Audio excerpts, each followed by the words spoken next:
Mixed by Nandan Yadav.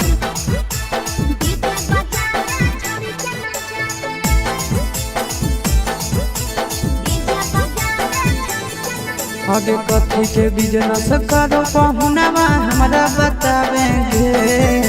कथी के business करो पहुनवा हमरा बतावेंगे। छोड़ी तो हमरा बतावेंगे।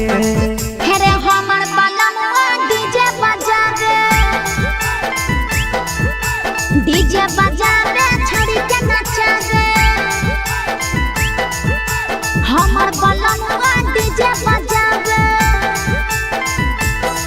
आगे कथी के बिजनेस करो बलमुआ हमरा बतावेंगे। छोड़ी तो हमरा बतावेंगे।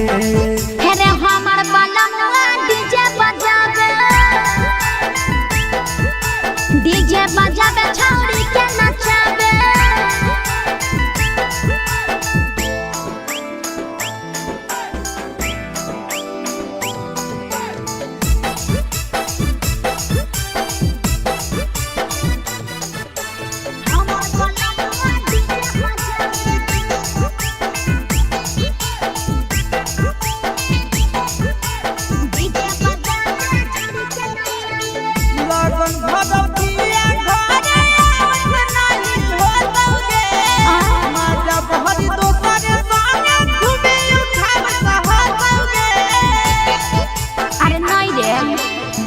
पिकअप पर बांध के पिया चारा गोडी जी रे।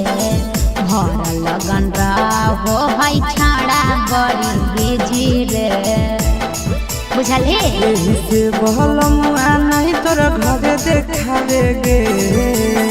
यही से पहुनवा नहीं तोर घरे देखावेगे। छोड़ी नहीं घरे देखावेगे। अरे हमर बलमुआ डीजे बजावे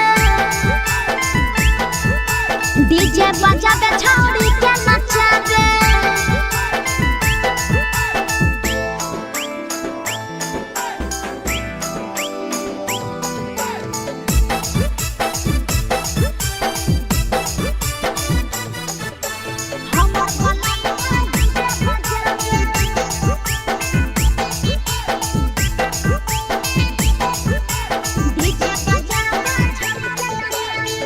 लाल पियर हरियर खूबे जरता लइटा लगे।